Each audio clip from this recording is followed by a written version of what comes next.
Okay, so lots of things in this book. Okay, lots of things for you to discuss when you go to your small group. I've sort of highlighted ones that I would like.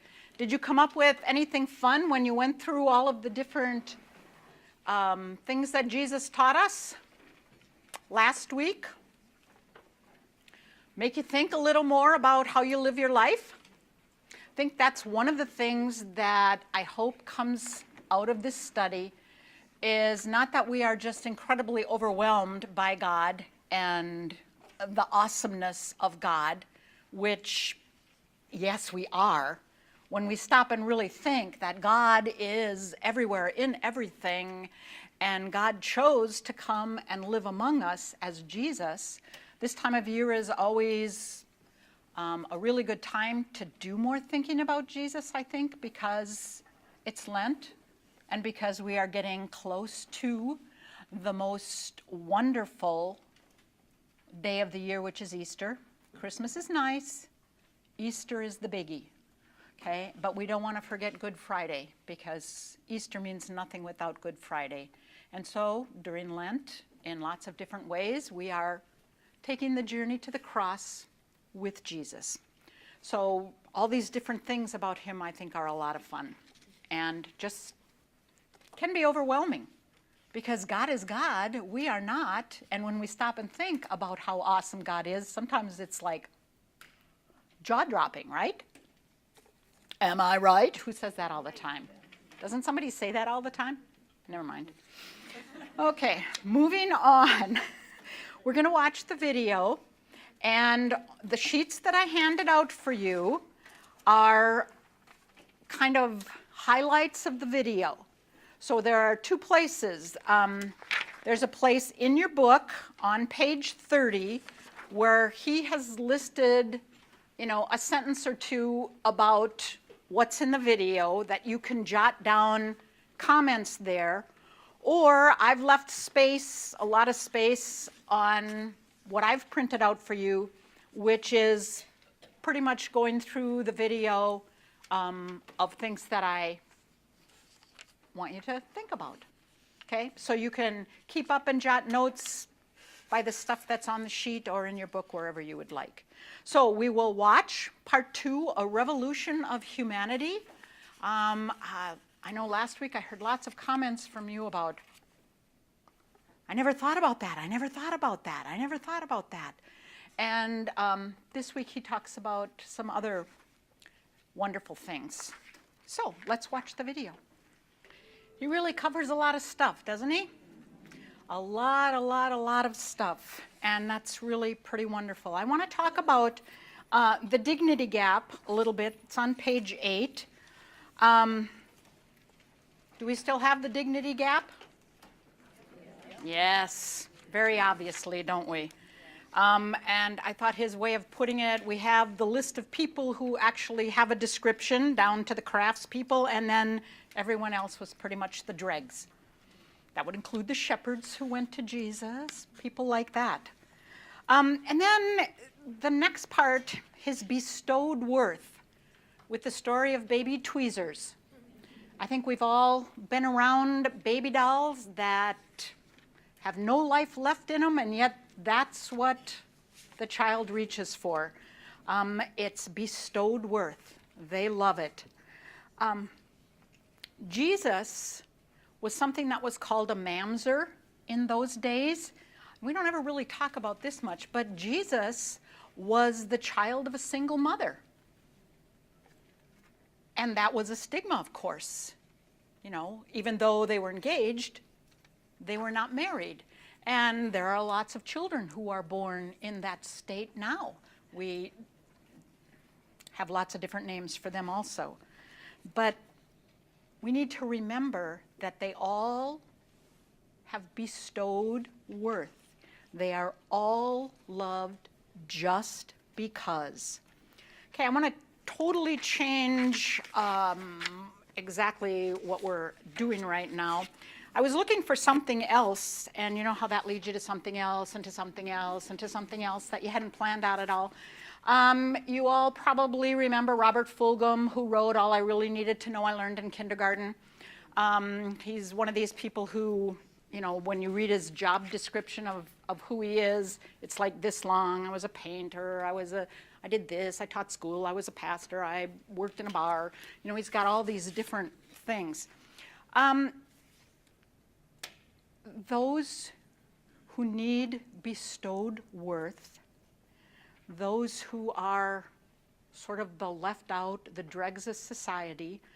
I want to read to you something from him. Of course, he writes kind of with the humorous vein, but he's also underneath that really kind of sticking it to us. So he's outside walking. "Mister, you got a sense of humor?" "Sure," he says. "I'll tell you most of a joke for a nickel." "Most of a joke?" "Right. And then for 20 cents, I'll tell you the punchline." "What if I don't want to know the punchline?" "Hey, it's up to you. Take a chance. Give me a nickel. What have you got to lose?" Whenever I walk across this small city park, I get hit for handout by those who we commonly label winos, those burned out, torn edges of the fabric of urban life who use this green square as an office, bedroom, social club, and toilet. As one explained to me, we've gone to the dogs and even the dogs don't want us. The usual request is a muttered spare change or a more specific asking for a quarter for coffee. Obviously, this was written a long time ago. To cross the park is to cross an invisible toll bridge.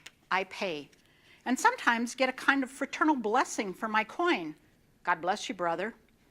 It's not a joyful matter, this awkward asking and giving, and I know I could choose to walk around instead of through the park, yet they are there, and I know it.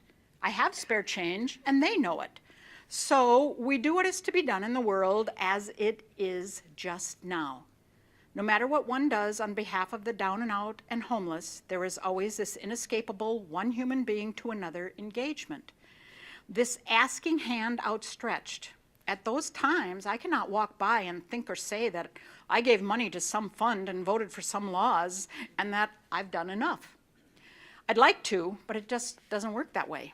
Back to the park. The man offering part of a joke.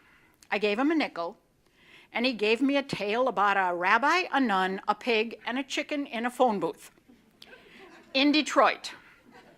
Outrageous joke. And he told it so well that I paid him $5 for the punchline.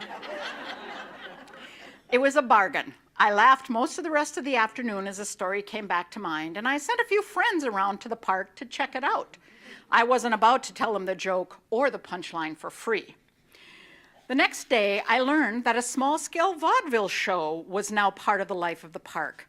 A waitress in one of the nearby cafes, who daily went to smoke a cigarette there on her coffee breaks, befriended several of the winos. She actually talked to them. She thought they were people. She convinced them to be more creative with their panhandling.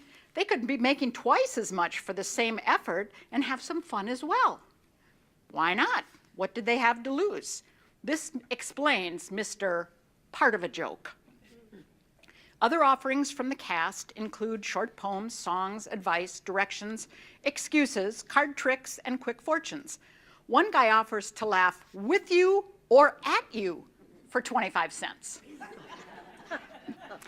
People are now attracted to the park who once avoided it. The new spirit may not last long, but for the time being, it is springtime there. The waitress is a fairy godmother, not armed with a fancy magic wand, but with compagination, compassion mixed with imagination. She touched the winos, not on their heads, but on their self-respect. She did not give them pumpkins or shoes, like Cinderella, but ideas about how they might come by these things. She did not solve their problems, but resolved the problem of food for one day. She urged them to fish instead of begging for fish bones. She offered them a glimpse of truth, that there are always options, which is called hope. We have people around us everywhere, don't we? We have some people like the woman that we admire, say, wow, I wish I was a person like that. And then often we find ourselves kind of walking the other way because we get by the park and we're uncomfortable. And those are the dregs, and those are the outcasts, and those are the people he was talking about in the video, and those are the people we talk about helping. And we do. We help in many, many ways. We give the money to the fund and say we voted for the law, and that should be good. We get down with them. We go in amongst them. There are some of you who are wonderful at going amongst people who need help, whether it's sick people at Hope Lodge, whether it's Freedom Works, whatever it is. Helping, sharing, caring hands. There are so many opportunities. And there are so many people who need our help because they too deserve bestowed worth. They may look like baby tweezers, but they're people, and they deserve bestowed worth. I thought he was very interesting in talking about children, little girls especially, being princesses, okay? Every little girl is a princess and every little boy is a prince because we are all children of the King. Jesus is the King. And if we can think of people that way, we are all children of the same God who loves us all. There's lots of other stuff that I have in here, but it's time for you to go to your room and work hard. I hope that watching this just gives us so much to think about, not just the dregs, but all of life for us, because there's so much positive in here too. I mean, let's talk hair color. Two things he brought up that I love him: women and hair color. Yay! All right, go in peace. Serve the Lord together.